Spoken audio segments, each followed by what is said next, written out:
여호수아서 17장 14절부터 18절에 있는 말씀을 가지고 오늘 말씀을 함께 나누고자 합니다. 숲을 개척하라라고 하는 제목으로 함께 나누도록 하겠습니다. 이스라엘에 가면은 아주 유명한 그 공동체가 있죠. 우리 여러분들도 잘 아는 대로 키부츠라고 하는 그런 이 이스라엘 집단 공동체가 있습니다. 키부츠라는 그런 이 뜻은 모임이라는 뜻이고 또 공동체라는 그런 뜻을 갖고 있습니다. 키부츠는 사회주의와 시오니즘이 함께 이렇게 융합되어져서 노동 시오니즘의 형태를 띤 그런 어떤 이 단체가, 공동체가 바로 이 키부츠라고 말씀을 드릴 수 있겠습니다. 이 키부츠의 공동체는 1909년에 시작이 되어서 현재는 200개 이상의 키부츠가 있게 되어졌고, 그리고 지금 이 키부츠는 이스라엘을 대표하는 이스라엘의 정신을 또한 표현하는 그런 이 공동체라고 볼 수 있겠습니다. 이 키부츠는 황량한 팔레스타인 땅에 사막에 물이 흐르게 하고 황폐한 땅을 옥토로 바꿔놓는 바로 그런 역할, 그런 구심점이 되었던 것이 바로 이 키부츠이기도 하지요. 그리고 이 키부츠는 바로 이스라엘의 개척 정신과 공동체 정신을 포함하고 있고 그것을 세계에 보여주고 나타내고 있고 이스라엘의 또 다른 저력을 보여주는 그런 이 공동체가 이 키부츠라고 할 수 있겠습니다. 하나님이 주신 이 땅, 이 팔레스타인을 회복하려고 하는 바로 그런 유대인들의 의지와 단결이 잘 담겨져 있는 그런 공동체가 바로 이 키부츠라고 할 수 있겠습니다.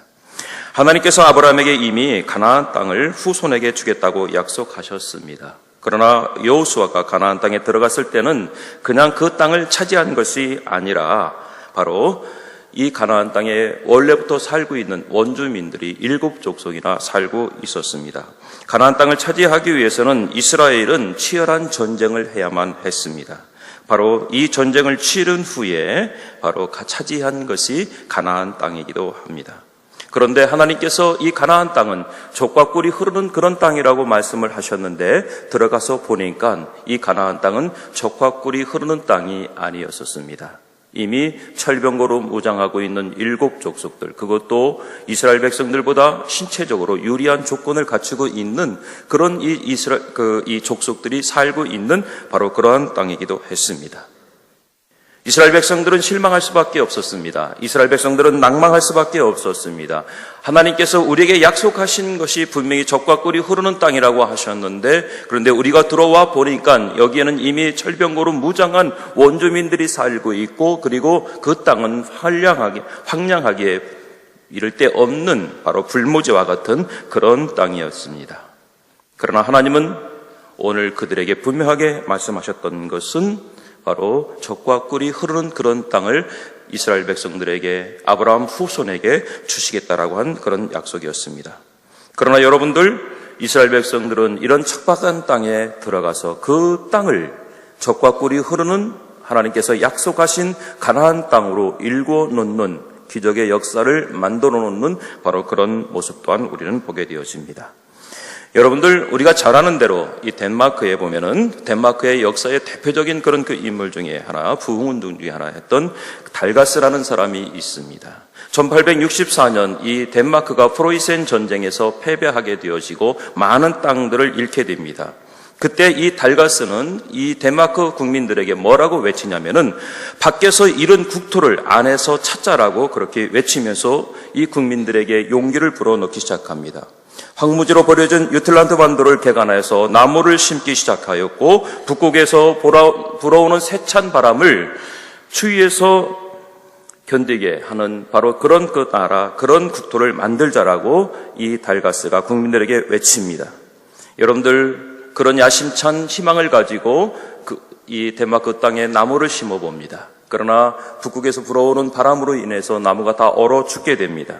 그러나 달가스는 절망하지 않고 죽지 않는 새 품종을 개발하고 마침내 이 덴마크를 나무가 울창한 숲을 이루어 차가운 바람을 막아내는 바로 그러한 나라로 만들어 놓습니다.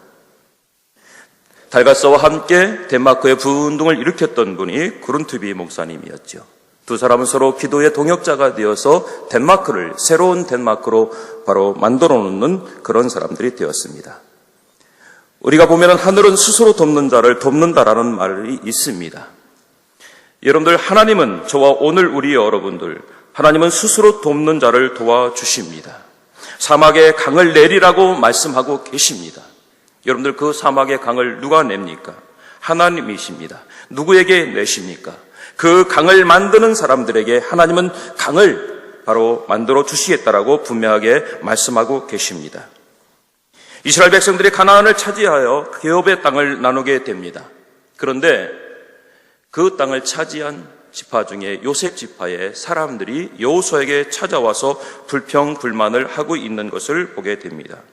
우리는 지파가 크기 때문에, 우리는 백성이 많기 때문에 우리에게 죽은 땅보다 더 많은 땅을 줘야 되지 않느냐라고 하면서 여호수아에게 와서 항의하고 불평하고 있는 그런 모습을 보게 됩니다. 우리는 이런 탁월한 능력을 갖고 있고 우리의 백성의 수는 이렇게 많은데 왜 우리에게 준 고작 땅은 이 정도밖에 되지 않습니까? 라고는 그런 불평불만이었죠. 그런데 민수기 26장에 보면은 이스라엘 백성들의 인구를 조사하는 그런 과정이 있습니다. 거기에 보면은 므낫세 지파는 52,700명 정도였고 에브라임 지파는 32,500명 정도였습니다. 그러면은 다른 민족에 비해서 이 므낫세와 에브라임 지파는 큰 민족이 아니라는 거예요. 큰 지파가 아니라는 겁니다. 그런데도 불구하고 이 두 지파에게 여호수아가 그 가나안 땅을 배분할 때 그들에게 주어진 땅은 바로 초지가 있고 평평한 땅이고 모든 입지 조건이 좋은 땅을 그들에게 주었습니다. 그런데도 오늘 이 두 지파는 여호수아에게 찾아와서 우리의 땅이, 우리의 양이 적으니 우리에게 더 달라, 이렇게 불평하고 불만하는 바로 그런 모습입니다. 요셉 자손의 불만은 지나친 욕심을 낳게 되는 바로 그런 한 모습이기도 하지요.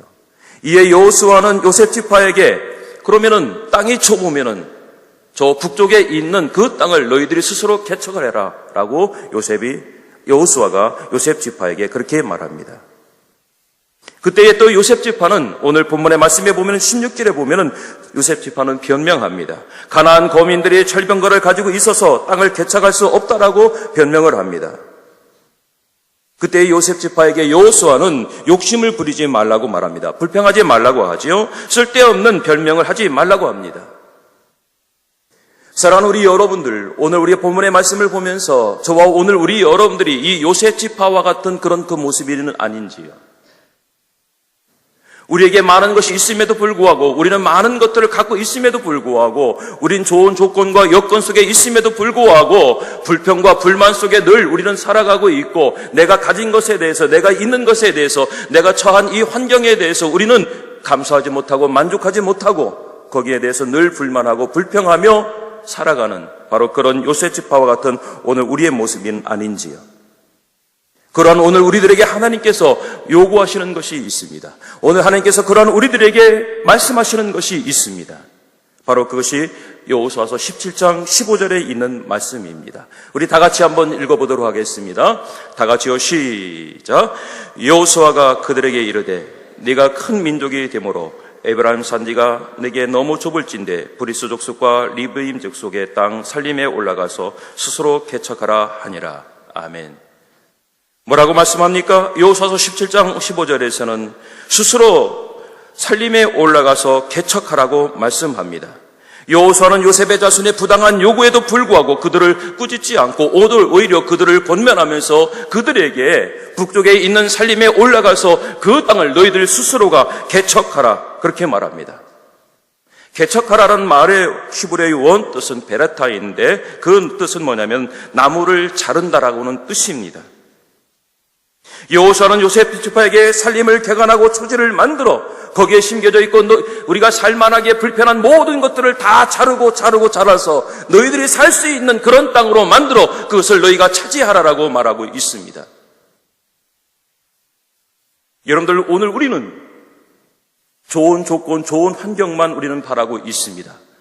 누군가가 우리에게 만들어주고 누군가가 나에게 혜택을 주고 누군가가 우리에게 정말로 보상을 주는 그런 좋은 조건의 환경만을 우리는 바라고 있다라는 거예요. 오늘 이 요셉 지파도 마찬가지입니다. 다시 말하면 이 요셉 지파는 우리는 전쟁을 하면서 목숨을 걸면서 이 가나안 땅에 들어오지 않았느냐? 그러니 오늘 우리에게 더 큰 보상을 해달라는 거예요. 근데 여러분들, 이스라엘 백성들이 가나안 땅에 들어오기 위해서 그 치열한 전쟁을 치른 것이 요셉 지파뿐입니까? 아니에요. 우리가 잘 아는 대로 이스라엘의 12지파 모두가 가나안 땅을 점령하기 위해서 치열한 전쟁을 함께 치루었다라는 거예요. 그런데도 불구하고 오늘 이 요셉 지파만은 오늘 자기들이 모든 것을 다 이룬 것처럼, 자기들이 모든 것을 다 한 것처럼 우리의 땅이 부족하다, 우리는 보상받은 게 부족하다, 오늘 그들은 그렇게 이야기합니다. 여러분들, 오늘 우리에게 주어진 좋은 환경만을 우리가 생각하고 그것만을 우리가 요구하는 그런 우리들의 모습이 아니라, 우리의 처한 환경이 부족하고 우리의 처한 이 모습이 불편하다고 한다면 그거를 우리가 스스로 개척하고 만들어가 우리의 삶에 정말로 좋은 열매를 맺고 정말로 우리의 삶에서 좋은 영광을 드러내놓을 수 있는 그런 옥토로 만들어갈 수 있는 저와 오늘 우리들의 모습이 되어야 될 줄 믿습니다.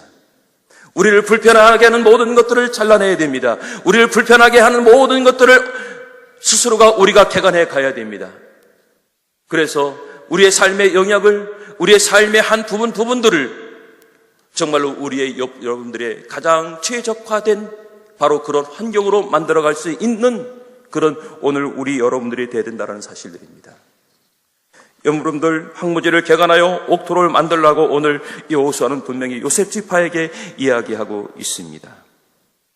성경의 말씀에 보면은요, 여러 가지 많은 단어들이 있는데 그 중에서 가장 많이 나오는 단어들이 뭐냐면은 일하라, 수고하라, 부지런하라, 구하라, 뭐뭐하라, 뭐뭐하라라고 하는 이런 그 단어들이 많이 나옵니다. 명령어가 가장 많이 나온다라는 거예요. 하나님은 분명히 모든 것을 우리에게 주실 수 있는 그런 전능하신 하나님이지만은 그러나 그 모든 환경들을 한꺼번에 모든 것을 바꿔주시지 않는다라는 거예요. 하나님이 상황을 바꿔주시면 제가 변하겠습니다 라고 하는 사람들이 많이 있어요. 하나님, 모든 상황을 바꿔주시면 제가 이렇게 하겠습니다라고 그렇게 결단하는 사람들도 많이 있습니다. 그런데 그것보다는 하나님이 상황을 바꾸는 것이 아니라 여러분들, 먼저 우리의 신앙적 태도, 우리의 삶의 태도, 우리의 생각의 태도를 먼저 바꾸면 상황이 바뀐다라는 사실들을 여러분들 아십니까? 하나님이 내게 먼저 뭔가를, 부모님이 내게 먼저 뭔가를 해주기를 바라고 학교가 내게 뭔가를 해주기를 먼저 바라는 우리의 모습이 아니라 우리의 생각과 우리의 마음과 우리의 생활 태도를 우리가 바꿔 나간다고 한다면 그 모든 상황들이 우리 여러분들이 원하는 모습대로 새롭게 만들어져가며 새롭게 꾸며져가며 새로운 하나의 그런 그 장들이 열려진다라는 사실들입니다. 하나님은 오늘 우리에게 여호수아를 통해서 그걸 말씀하고 싶어 하시는 거예요. 요셉과 같은 오늘 우리에게 하나님이 말씀하시는 것은 바로 스스로 개척하라는 겁니다. 스스로 우리의 삶을 만들어갈 수 있는 바로 그런 능력을 키우라는 거예요. 존 오든이라는 분은 이런 이야기를 했어요. 상황을 최고로 바꾸려는 사람에게만 상황이 최고로 바뀐다라고 말했습니다. 알아들으셨습니까? 다시 한번 말씀드릴까요? 상황을 최고로 바꾸려는 사람에게만 상황이 최고로 바뀐다라는 이야기입니다. 우리의 상황과 우리의 환경과 우리의 처지는 나의 태도에 달려있다라는 거예요. 나의 자세에 달려있다라는 겁니다. 다른 누군가에 의해서가 아니라 바로 나의 자세, 나의 태도에 따라서 나의 상황이 바뀌어가고 있다라는 사실들입니다. 태도를 바꾸지 않는다라고 한다면 절대로 상황이 바뀌지 않는다라고 하는 사실이죠. 여러분들, 성경에는 그런 인물들이 많이 있습니다. 우리가 잘 아는 요셉, 우리가 정말로 닮고 심고 그런 삶이 되기를 원하고 목사님들이 축복 기도할 때 요셉처럼 되게 해주십시오라는 그런 축복을 많이 하는 그런 그 사람, 이 요셉. 여러분들, 요셉의 생애가 얼마나 억울한 생애입니까? 그렇죠? 형들로부터 미움을 받고 죽음을 당할 뻔한 그런 상황도 있었고, 그리고 이스마엘 자손들에게 팔려가는 상인이 팔려가서 노예가 되어지고, 보디발의 아내로 아내의 어떤 그런 관계로 누명을 쓰고 옥살이를 하게 되고, 그리고 그 옥에서 꿈을 해석을 잘 해줘서 술 맡은 장관이 다시 자리에 올랐지만은, 그러나 까맣게 잊혀지는 바로 그런 배신을 당하기도 했습니다. 그러나 요셉은 누구도 원망하지 않았습니다. 요셉은 그 자리에서 어떤 누구도 원망하지 않았어요. 마침내 요셉은 바로의 꿈을 해몽해주는 그런 기회가 있었고, 그리고 그 꿈을 해몽해줌으로 인해서 요셉은 총리가 되어지는 그 상황을 바꿔놓는 그런 하나님의 사람이 되었습니다. 요셉은 모든 상황을 태도로 바꾸었다라는 거예요. 억울한 상황, 고통스러운 상황, 불편한 그 모든 상황, 이 모든 것들을 이 요셉은 태도로 바꿨다라는 거예요. 여러분들, 저와 오늘 우리 여러분들은 하나님 앞에서의 우리의 태도는 어떻습니까? 여러분들이 몸담고 있는 이 학교 앞에서 오늘 저와 우리 여러분들의 태도는 어떻습니까? 여러분들을 가르치고 있는 여러분들의 선생님들 앞에서 여러분들의 태도는 어떻습니까? 아니, 오늘 하나님 앞에 예배드리는 이 자리에 여러분들의 태도는 어떤 모습이냐는 거예요. 여러분들의 태도는 바뀌지 않고 예배가 재미없다, 설교가 재미없다, 학교가 우리한테 뭘 해주고 있느냐 라고 말하기보다는 지금 이 상황에, 이 모습에서 우리의 태도를 먼저 바꾼다라고 한다면 이것이 오늘 우리 여러분들에게는 가장 적합한 젖과 꿀이 흐르는 가나안 땅이 될 수 있다라는 사실들입니다. 사실과 상황만 보면은 한숨 지을 수밖에 없겠지요. 절망할 수밖에 없겠지요. 그러나 하나님은 그런 상황과 그런 현실 앞에서 우리의 태도를 통하여 하나님은 그 기적을 일으키고 역사하시기를 원한다라는 사실들입니다. 칼 매닝거는 이런 이야기를 했습니다. 여러분들 따라서 한번 해보십시다. 태도가 안 좋아요. 다시 한번요. 태도가 사실보다 중요하다. 다시 한번 합시다. 태도가 사실보다 중요하다. 예. 사실만 보면 사막입니다.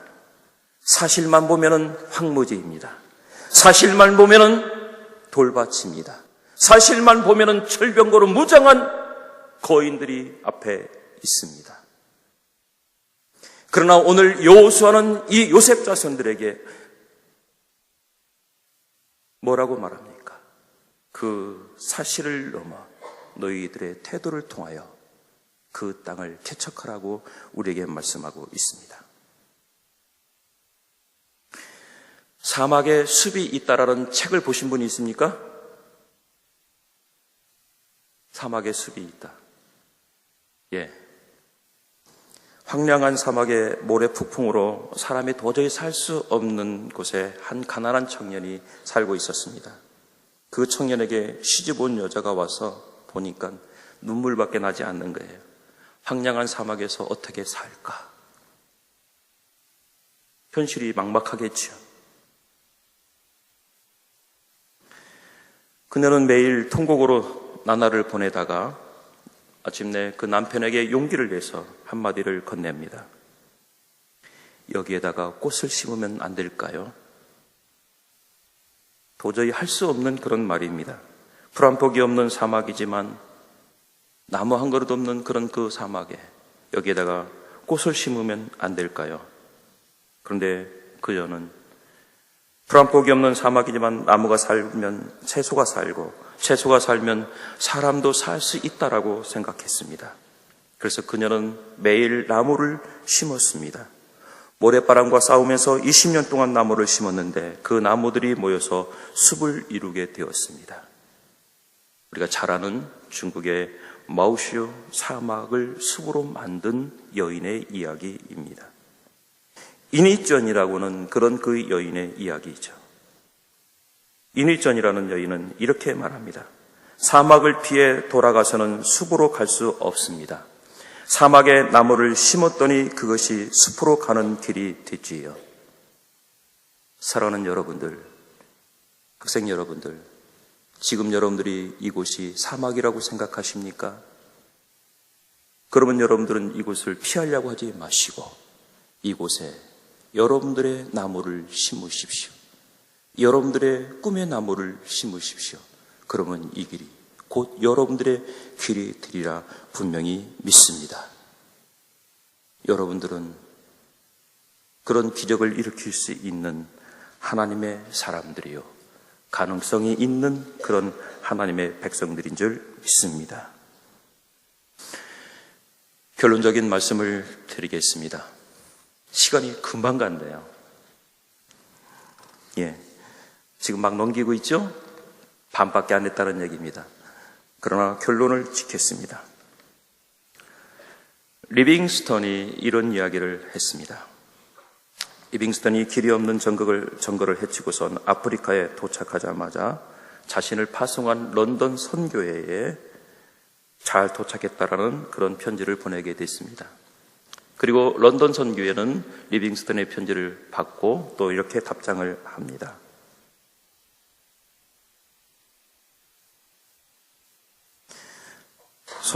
오지에 도달하는 길을 개척했다면 더 많은 선교사를 보내주겠다라고 하는 그런 답장을 리빙스턴에게 보냅니다. 얼마나 대견하겠습니까? 선교회 입장에서.